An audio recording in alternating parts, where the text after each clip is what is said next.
Good morning student. आज हम आपको संस्कृत ग्रामर में पढ़ाएंगे बेटा संख्यावाचक शब्द। जिससे कि हमारे संस्कृत में गिनती दो होती है, संख्यावाची और क्रमवाची। संख्यावाची और क्रमवाची। संख्यावाची में हमारी गिनती आती है जो आमतौर पर होते हैं 1 2 3 4 5 6 7, ये हमारी संख्यावाची होती है। जबकि क्रमवाची होता है पहला, दूसरा, तीसरा, चौथा, पांचवा, ये हमारे क्रमवाची में आता है। ठीक है ना। तो संख्यावाची में आती है हमारी गिनती आती है 1 2 3 और क्रमवाची है पहला, दूसरा, तीसरा, चौथा। संख्यावाची क्रमवाची में अंतर ये है। दूसरा अंतर है कि संख्यावाची में एक वचन में, दो द्विवचन में और तीन सौ पर जो भी संख्या आती है सब बहुवचन में आती है।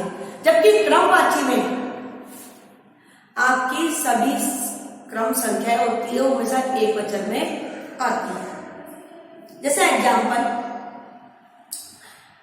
आप ही क्लास में से मान ले 20 छात्र हैं, ठीक है। तो मैं क्लास में से बोलती हूँ कि 20 छात्र खड़े हो, 20 छात्र खड़े हो, तो 20 आपका संख्यावाची शब्द है, तो पूरे के पूरे 20 छात्र वो खड़े हो जाएंगे, ये आपके संख्यावाची हो गया। लेकिन मैं ऐसे कहूं कि 20वां छात्र खड़ा हो, 20वां छात्र खड़ा हो, तो जिसका रोल नंबर 20 है क्लास में वो छात्र खड़ा हो जाएगा। तो ये केवल एक ही छात्र होगा 20वां, तो 20वां बोलते ही वो एक वचन हो गया, यह हो गया क्रमवाची। और मैंने कहा 20 छात्र, ये हो गया संख्यावाची। तो संख्यावाची और क्रमवाची में यही अंतर है। संख्यावाची में 3 और 3 से भी संख्या बहुवचन में आती है, जबकि क्रमवाची में सभी संख्या एक वचन में आती है। दूसरा एग्जाम्पल, जैसे मैंने आपसे कहा, जैसे आपको मैंने याद करने के लिए दिया, तो मैंने आपसे कहा कि आप लोग चैप्टर 1 से लेकर चैप्टर 5 तक 5 चैप्टर आपको याद कर रहे हैं, तो आप 5 चैप्टर याद करके लाओगे, ये आपका संख्यावाची हो गया। लेकिन मैं कहूँ आपको आपकी बुक का 5वां चैप्टर याद करना है, तो आप 5वां केवल 5वें नंबर का चैप्टर होगा, लेसन होगा, वो ही आप याद करोगे। आप 5 ही लोगे, केवल 5वां चैप्टर जो है वो ही आप याद करोगे, ये क्रमवाची हो गया। तो क्रमवाची हमेशा एक वचन में आता है, जबकि संख्यावाची 3 से ऊपर संख्या जो भी बहुवचन में आती है। आज हम केवल संख्यावाची के बारे में पढ़ेंगे। संख्यावाची जो शब्द होते हैं उसमें जो 1 से लेकर 4 तक जो संख्याएं होती है उसमें तीनों लिंग के अलग अलग शब्द बनते हैं। पुल्लिंग अलग बनेगा, स्त्रीलिंग लिंग अलग, नपुंसक लिंग अलग।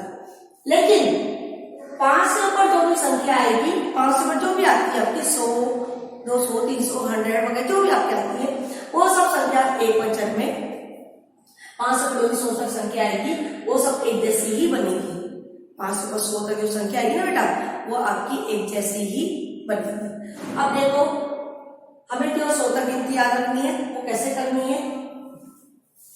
पुल्लिंग में 1, स्त्रीलिंग में एकार, नपुंसक लिंग में एकम। एक के लिए बोलते एक है, एका, एकम, पुल्लिंग, स्त्रीलिंग, नपुंसक लिंग। उसी प्रकार 2 के लिए 2 द्वे द्वे, 3 के लिए त्रय तिस्र त्रीणि और 4 के लिए चत्वार चत्वर चत्वारी। ये 4 तक आपकी भिन्न संख्या होती है। 5 के लिए 5, 6 के लिए 7, 7 के लिए 7, 8 के लिए 8, 9 और 10। तो आपकी 10 तक संख्या ऐसे बनेगी। 4 तक आपकी अलग अलग बनेगी लिंग के हिसाब से, और 4 के बाद जो भी संख्या आएगी 100 तक वो आपकी एक ही जैसी बनेगी, चाहे सेंटेंस में करता पुल्लिंग हो, चाहे स्त्रीलिंग हो, चाहे वो सेंटेंस में करता नपुंसक लिंग हो। जैसे एग्जाम्पल मैं ऐसे कहती हूँ कि 4 बालक, तो चतुर बालक आएगा। अगर 4 बालिका तो चतुरस्थ बालिका आएगा, और 4 पुस्तक तो चतवारी पुस्तक आएगा। समझ में आ गया, चतवारी पुस्तकालय आ जाएगा। चतवारी पुस्तकालय इसका आएगा चतवार बालक, चतुरस्थ बालक, चतवार बालिका, चतुरस्थ बालिका और चतवारी पुस्तकालय। बहुवचन तीनों बहुवचन आएंगे।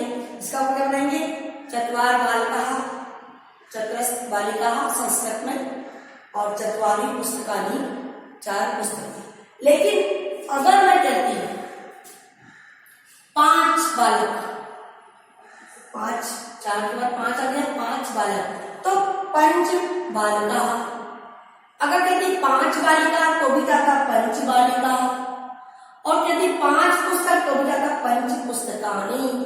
तो 4 तक तो भिन्न होते हैं, 5 से आगे संख्या सब समान बनती है। 10 बालक तो 10 बालिका, 10 बालिका तो 10 बालिका, और 10 पुस्तक तो 10 पुस्तकालय। तो आपके 4 के बाद जो संख्या आएगी 100 तक आपके एक जैसे संख्या रहेगी। 11 के लिए एकादश, 12 के लिए द्वादश, 13 के लिए त्रयोदश, 14 के लिए चतुर्दश, 15 के लिए पंचदश, 16 के लिए षोडश, 17 के लिए सप्तदश, 18 के लिए अष्टदश, 9, 10, 19, 20 के लिए 30 के लिए 63, 40 के लिए 44, 50 के लिए 55, 60 के लिए 60, 70, 70, 80, 80, 90, 90, मतलब 100।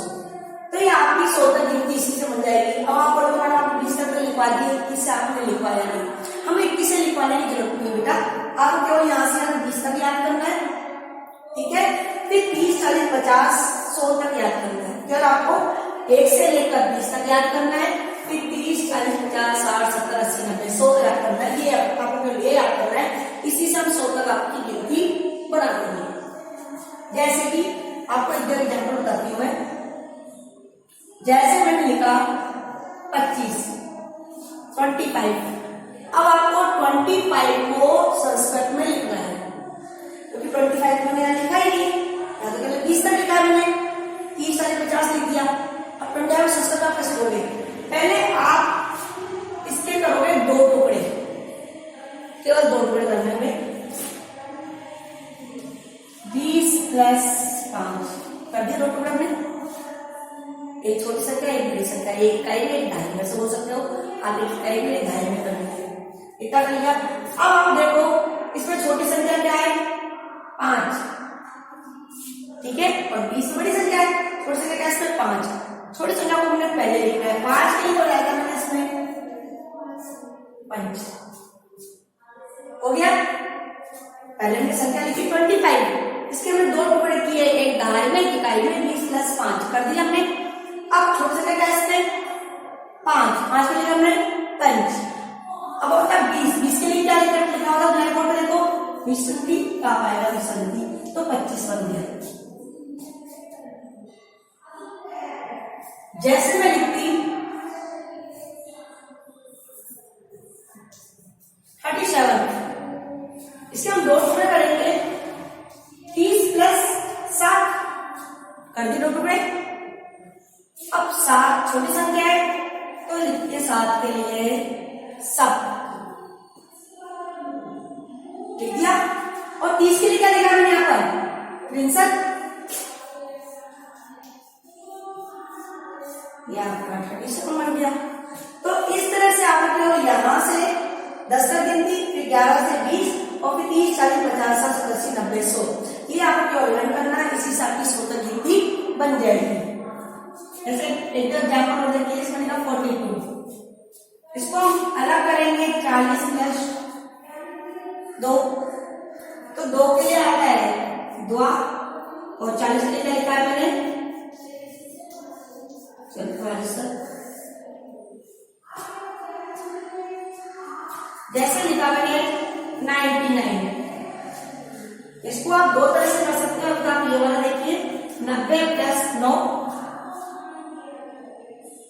9 के लिए क्या आता है बेटा? 9, और 90 के लिए क्या आएगा? 90, 9, तो क्या बनते हैं आपके 99। जहां भी 9 संख्या आती है उसको हम ऐसे भी कर सकते हैं, 99 को हम इस तरह से भी कर सकते हैं। 99 लिखा मैंने, तो 100 - कम 99 है, ठीक है। जहां भी 90 संख्या है उसको वैसे भी कर सकते हैं। तो जब कम कर रहे हैं ना, तो कम में आता है 1 ओम, क्या आता है बेटा? 1 ओम।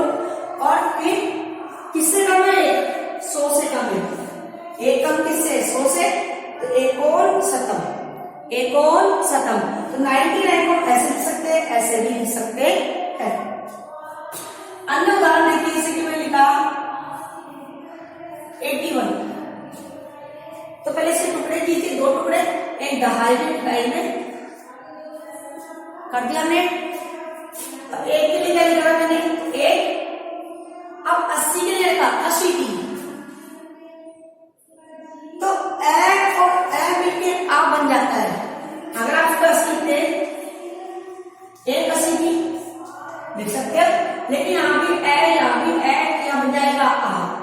दिक संधि के हिसाब से, दिक संधि का नियम कहता है कि ए और ए मिलके आ बन जाता है।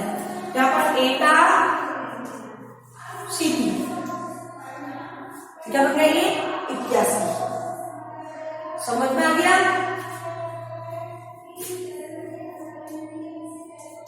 85 क्या बनेगा? पंचा सीपी।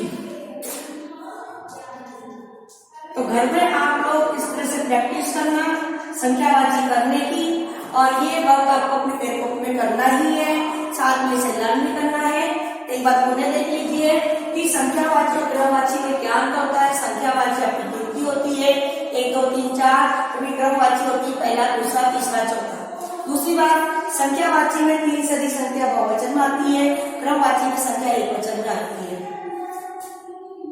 हम पढ़ रहे संख्यावाची, संख्यावाची 1 से लेकर 4 तक जो होते हैं पुल्लिंग के हिसाब से वर्ड अलग अलग आते हैं, लेकिन 5 से जो संख्या आती है 100 तक वो आपके एक जैसी बनती है, चाहे सेंटेंस में कर्ता स्त्रीलिंग हो, चाहे पुल्लिंग हो, चाहे वो नपुंसकलिंग हो। तो आपको 1 से लेकर 10 तक ये वाला याद करना है, अपनी फेरकोप में करना है। फिर 11 से लेकर 20 तक यह लर्न करना है। 30 40 50 60 70 80 90 100 आपको केवल इतना ही लर्न करना है। इसी से आपकी 100 तक गिनती बन जाएगी। घर में आप प्रैक्टिस करना बेटा। तो प्रैक्टिस क्या करोगे, आप लोग कोई भी संख्या ले लेना 100 के बीच में, उसके 2 टुकड़े करना, एक दहाई में, एक इकाई में, और फिर से पहले इकाई वाली संख्या यानी छोटी संख्या जो है उसको पहले लिखना और फिर दहाई वाली संख्या बाद में लिखना। इस तरह से आपकी संस्कृत में संख्या बन जाएगी। तो आपको इस तरह से 100 तक आप संख्या लिखनी है। अपने प्रकोप में इसको प्रैक्टिस करना और फिर इसको